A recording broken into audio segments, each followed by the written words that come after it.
Both women obeyed, though Adizwa moved with confidence while Nina's legs trembled. They stood on opposite sides of the priestess, with the glowing river behind them like a judge's throne.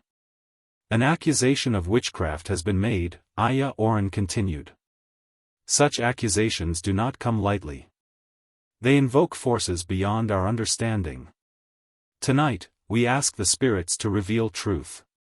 She produced a clay bowl filled with sacred water drawn from the river's deepest point. Floating in the water were white cowrie shells, each one blessed and purified. These shells were said to speak the language of spirits, turning black in the presence of evil. Each woman will place her hand over this bowl, Aya Oren explained. The shells will show us what lies beneath the skin. Nina was called first. The girl stepped forward, her hand shaking as she extended it over the bowl. The firefly remained on her other palm, its light pulsing steadily. The crowd leaned forward, breath held. Nina's hand hovered. The shells floated serenely, white as bone. Then Adizwa's turn came. As she reached toward the bowl, a strange thing happened. One cowrie shell, without being touched, slowly rotated in the water. Its white surface began to darken, color bleeding through it like ink in water. Within seconds, it had turned completely black. The crowd gasped. Aya Oren's eyes narrowed. For a moment, everything hung suspended, reality balanced on a knife's edge. Adizwa stared at the blackened shell, confusion crossing her face. This wasn't supposed to happen. The witchcraft was meant to be revealed, yes, but in Nina, not in her. She opened her mouth to protest, to explain that there must be some mistake, but before words could form, the wind arrived. It came from nowhere and everywhere at once, a cold blast that extinguished half the torches in an instant. The remaining flames bent horizontal, straining against their wicks. Women screamed and grabbed their children. Men stumbled backward, their bravery suddenly tested. The river's glow intensified, pulsing like a heartbeat. Blues deepened to purples, greens brightened to silver. The water's surface began to ripple in patterns that formed and reformed, almost like words written in a language of movement. Aya Oren stood unmoved, her staff planted firmly in the earth. She had seen spirits rise before, but never with this intensity. The air pressure changed, making ears pop and heads swim. A humming sound rose from beneath the ground, resonating through bone and marrow. Adizwa's smugness crumbled into fear. She looked around wildly, seeing accusation now reflected in the eyes that had once supported her. The wind whipped her wrapper loose, and she clutched at it, suddenly feeling exposed. The torches flickered again, casting monstrous shadows that danced across the riverbank. And then, clear as a bell in the chaos, a voice whispered from the water itself. It spoke two names, carried on breath that smelled of earth and ancient things, Nina. A pause. Adizwa. Aya Oren moved with purpose, pulling a small mirror from her ceremonial pouch. It wasn't ordinary glass but polished obsidian, black as midnight and smooth as oil. Such mirrors, it was said, reflected not faces but souls. Adizwa, the priestess commanded, her voice cutting through the wind. Look into the mirror of shadows. Let us see what spirit walks beside you. Adizwa's heart hammered against her ribs. She wanted to refuse, to run, but the crowd pressed close behind her, blocking escape. Her feet moved forward against her will, pulled by forces she couldn't name. The priestess held the mirror up, angling it so both Adizwa and the crowd could see its surface. At first, it showed nothing but darkness, an empty void. Then shapes began to emerge from that darkness, forming slowly like clouds gathering before a storm. Adizwa's reflection appeared, but it was wrong. Her face looked gaunt, her eyes hollow. And there, coiled around her reflected form like a lover's embrace, was a serpent. Not a natural snake but something ancient and spiritual, its scales shimmering with the same sick green as jealousy feels in the stomach. Stop here, serpent's eyes glowed red. Its tongue flicked out, tasting the air. And most terrifying of all, it was wrapped not around Nina's image as everyone expected, but around Adizwa's own throat, its body wound tight around her chest where her heart beat. "No," Adizwa whispered, backing away. "That's not me. That's not." But the crowd had seen it. They surged backward, crying out in fear and recognition.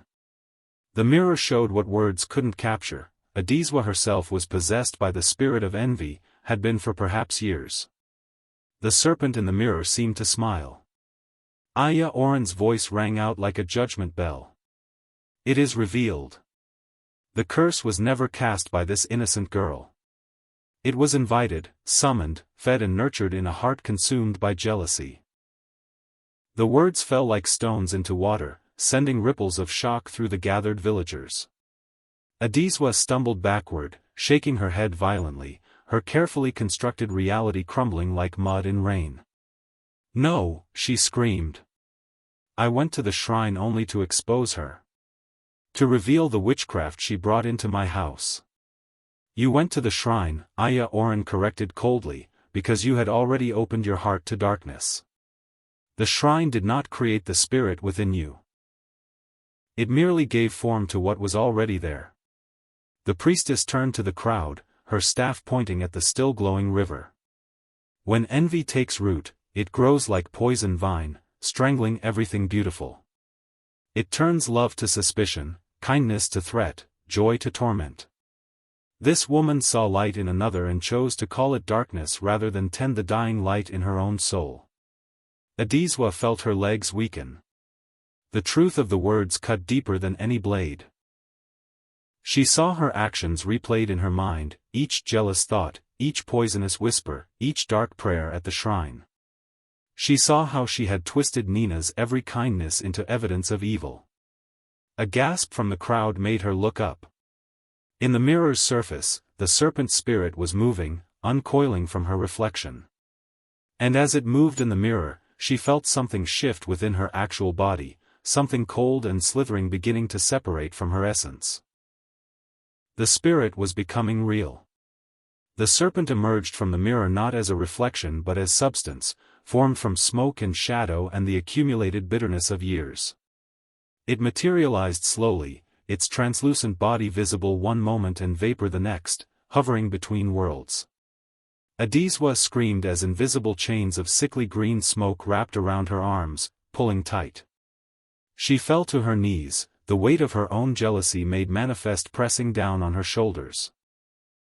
The serpent circled her feet, its red eyes fixed on her face with an intimacy that spoke of long acquaintance. This was the spirit she had fed with every envious thought, every bitter complaint, every moment of comparison and resentment. She had nurtured it unknowingly for years, and now it claimed its payment. "Please," she gasped, tears streaming down her face. "I didn't know. I didn't understand what I was doing." But the spirit seemed not to hear. It coiled tighter, and Adizwa felt cold seeping into her bones. The crowd watched in horror, some covering their children's eyes, others unable to look away from this manifestation of divine justice. Then, from the river itself, another voice rose. This one was older, sadder, achingly familiar. Adizwa's breath caught as recognition hit her like a physical blow. "Mother," she whispered. The voice of her late mother echoed across the water, carrying disappointment that weighed more than any curse. "You chose envy over love, my child. I taught you to celebrate others' joy, and you learned instead to poison your own heart with comparison. This spirit is your creation, your choice. And now you must face what you have become." The words broke something inside Adizwa. She crumpled completely, sobbing into her hands. Through her tears, Adizwa heard movement. She looked up to see Nina approaching, the firefly still glowing on her palm like a small star. The girl's face was wet with tears too, but not tears of triumph. They were tears of compassion for someone who had tried to destroy her. "Please," Nina said, kneeling before Aya Oren, her voice shaking but determined. "Please don't let the spirits punish her. She acted from pain, not evil. She's lost, not wicked. The crowd murmured in shock. Even the priestess seemed surprised. Nina turned toward the glowing river, toward whatever spirits gathered there in the space between worlds. She never had children, Nina continued, her voice growing stronger. She's been carrying that grief like a stone in her heart. I've seen how she touches her belly sometimes when she thinks no one is watching. I've heard her crying through the walls. She didn't need witchcraft. She needed hope. Nina placed her free hand on her chest. I forgive her. Whatever she's done to me, whatever she's said, I forgive it. She was drowning in sorrow, and drowning people sometimes pull others down trying to breathe. But she deserves a chance to surface, to heal. Adizwa stared at the girl, unable to comprehend such mercy. Here was the person she had accused, humiliated, nearly destroyed, and Nina was begging for her salvation. The river's glow intensified, pulsing brighter and brighter. The serpent spirit, coiled around Adizwa's feet, raised its head as if listening. The wind stilled. The drums fell silent. Even the night seemed to hold its breath. The spirits were listening. The question was, would they show mercy, or would justice run its full course? Aya Oren raised both hands to the sky, her white robes billowing despite the still air. The innocent has spoken, she called out, her voice reverberating across the water. She who has suffered asks for mercy for the one who caused her suffering. This is the test the spirits truly sought. The wind began again, but gentler now, almost like a sigh of relief. The river's glow softened from harsh white to warm amber. The serpent spirit circling Adizwa's feet stopped moving, its red eyes slowly dimming. The innocent shall be freed, Aya Oren declared. The jealous shall be purified by truth. But understand this, Adizwa, wife of Chief Adewale. Mercy is not the absence of consequence. It is the chance to rebuild from the ashes of your mistakes. The priestess turned to Nina, her ancient face creasing into something almost like a smile. Child, drop your tears into the river. Let the spirits taste your forgiveness and judge whether it is pure. Nina stood and walked to the water's edge. The firefly on her palm pulsed once, brightly, then flew upward, disappearing into the night. A single tear rolled down Nina's cheek, hung for a moment on her jaw, then fell. The moment the tear touched the water, everything changed. The river blazed with golden light so bright that people had to shield their eyes. The serpent spirit wrapped around Adizwa didn't vanish, it transformed. Its dark scales became light, its red eyes cleared to silver. And then, like morning mist under sunrise, it dissolved into particles of luminescence that floated upward and disappeared. The green smoke chains binding Adizwa's arms crumbled into nothing. She collapsed forward, gasping as if she'd been holding her breath for years. From the river rose flames, but they did not burn. They were made of pure light, neither hot nor cold, moving with intelligence and purpose. The flame spread across the riverbank, forming a circle around Adizwa's prone form. The cleansing fire, Aya Oren whispered in awe. I've only heard of it in old stories. The spirits have chosen redemption over destruction. The flames touched Adizwa, and she cried out, but not in pain. It was the cry of someone feeling warmth after years in cold darkness, of buried sorrow finally breaking free. The fire moved through her, burning away jealousy and bitterness like dead wood, leaving behind space for something new to grow. Memories flooded back, clear and honest.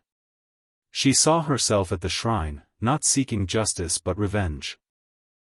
She saw her face twisted with malice as she spread rumors about Nina. She saw every moment she had chosen hatred over healing, comparison over compassion. The truth was merciless but necessary. She also saw deeper, to the wounded girl she had been, the one who measured her worth by her womb's fertility. She saw how that wound had festered, untreated, until it poisoned everything around it. She saw the husband who had loved her despite childlessness, and how she had pushed that love away with suspicion and rage. The flames rose higher, peaked, then began to fade. As they retreated back toward the river, Adizwa felt lighter, as if she had been carrying invisible chains that had finally broken. Her chest expanded with breaths that actually filled her lungs. When the last flame disappeared into the water, she opened her eyes. They were clearer than they had been in years, seeing the world without the distorting lens of envy. "I see now," she whispered. "I see what I've become. What I've done." Dawn broke over Odanla like a gentle promise. The villagers, who had witnessed judgment and mercy in the same night, slowly made their way home, carrying with them a story they would tell their grandchildren. The sacred river returned to its normal appearance, though some swore they could still see faint glimmers of gold beneath its surface. Adizwa knelt on the riverbank, her body exhausted but her mind finally clear. The weight of shame pressed on her shoulders, a different burden than jealousy but no less heavy. How could she face her household? How could she look Nina in the eyes after everything? As if summoned by the thought, Nina appeared, carrying a calabash of water. She had not fled or celebrated. She had simply waited through the night for this moment. "Ma," Nina said softly, kneeling beside her. "The sun is rising. Let's go home." Adizwa turned to her, tears flowing freely. "How can you speak to me with such gentleness? After all I've done. I tried to destroy you. I called you a witch. I nearly—" "You were hurting," Nina interrupted, her voice firm but kind. "Hurt people hurt people. My mother taught me that. She also taught me that healing begins when someone finally names their pain honestly." Adizwa reached for Nina's hand, half expecting the girl to pull away. Instead, Nina grasped it firmly, her young hands warm and strong around Adizwa's cold, trembling fingers. "Forgive me," Adizwa whispered. "Please. I can never undo what I've done, but please forgive me." Nina squeezed her hand. "A heart can heal if it stops comparing its light to others. Your light doesn't dim mine, Ma. And mine doesn't diminish yours. We can both shine." They sat together as dawn painted the sky in shades of hope. By the time the household stirred, the entire village knew what had transpired at the river. Chief Adewale arrived at dawn, having received urgent word from the elders. He found his wife sitting with Nina by the water's edge, their hands clasped like sisters rather than mistress and servant. The chief approached slowly, unsure what to say or do. His wife looked different, softer somehow, as if a hard shell had cracked open to reveal the gentle woman he had married years ago. Before he could speak, Aya Oren emerged from the riverside shrine where she had been giving thanks to the spirits. She carried her staff and a small pouch made of woven grass. "Chief Adewale," she called, her voice carrying the authority of one who had witnessed divine intervention. "Your wife has been cleansed. The spirits have shown mercy. But there is more." She approached Adizwa and pulled a white cloth from her pouch. The river's blessing was not only for judgment. It was also for healing. Aya Oren pressed the cloth to Adizwa's forehead, speaking words in the old language that few still remembered. The cloth glowed briefly with the same golden light that had filled the river. "The curse that bound your womb was not placed by enemies," the priestess explained. "It was born from your own bitter heart. Jealousy turns inward, child. It poisons not just your joy but your very body. Now that the poison has been purged, your womb is free to receive life." Adizwa gasped, her hand moving instinctively to her belly. "You mean?" Aya Oren smiled, a rare expression on her ancient face. "I mean that sometimes what we thought was punishment was only a door waiting for us to choose differently. You have chosen. Now healing can begin." She turned to Nina. "And you, child of pure heart, you have restored balance to Odanla. The river grants you its eternal protection." In the weeks that followed, Chief Adewale's household underwent a transformation as profound as the one Adizwa herself had experienced. The compound, once heavy with tension and unspoken accusations, now breathed with possibility.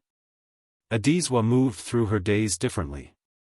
She worked alongside Nina rather than watching her with suspicious eyes. When neighbors came to gossip, she gently redirected conversations toward gratitude instead of comparison. When she felt the old familiar twist of jealousy rising, she spoke its name aloud, robbing it of power. "I feel jealous today," she would tell her husband honestly. "Help me remember what I have." 3 months after the midnight trial, Adizwa woke feeling strange. A familiar sensation she hadn't felt in years bloomed in her belly. When the herbalist confirmed what her heart already knew, she wept with joy. The curse was truly broken. But even as happiness filled the household, Nina felt something else stirring in her spirit. A quiet calling, a sense that her purpose in Odanla had reached completion. The river had promised her protection. Now it whispered to her of other places, other people who needed her gentle strength. She approached Chief Adewale and Adizwa one morning, her decision made. "I am grateful for everything," she said softly. "But it's time for me to continue my journey. There are other households, other people who need what I can offer." Adizwa's first instinct was to beg her to stay, but she caught herself. That was the old way, the way of grasping and holding tight out of fear. Instead, she embraced Nina with genuine love. "Thank you," she whispered, "for saving me from myself." As Nina walked away from Chief Adewale's compound, her small bundle carried once more on her head, the entire village turned out to bid her farewell. She had arrived as a stranger and departed as a legend.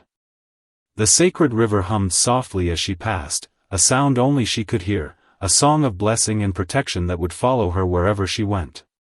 The firefly from the trial appeared briefly, circled her once, then flew ahead as if lighting her path. Aya Oren stood at the village boundary, her ancient eyes tracking the girl's departure. "Some people are born as lessons for others," she murmured to those gathered around her. "They walk among us briefly, change everything, then move on. They belong not to one household but to the world." In the months and years that followed, Odanla became known throughout the region not for scandal but for wisdom. The story of the midnight trial spread far and wide, teaching a truth that every generation must learn anew. The village elders, when settling disputes, would reference that night. "Remember what happened to Adizwa," they would say. "Remember what the spirits revealed. Envy is a shadow that drinks from joy until nothing remains. But truth, like the river, always finds its way back to light." And whenever a new conflict arose, whenever someone spread rumors or harbored jealousy in their heart, the people of Odanla would whisper the same reminder: the spirits are listening. And they remember what happened when we called them to judge. Years later, when Adizwa's children, 3 daughters, played by that same sacred river, she would tell them the story of Nina, the girl who forgave when forgiveness seemed impossible, who chose mercy when justice would have been easier. "What would you have done?" she would ask them. "Accused or accuser? Remember, my daughters, the spirit of envy lives wherever gratitude dies. Choose gratitude. Choose light. Choose always to celebrate another's joy, for their light does not diminish your own." And the river would hum its agreement, carrying the story forward through water and wind and time, a folktale of spirits and choices, of jealousy confronted and mercy granted, a story that would never be forgotten in the village of Odanla.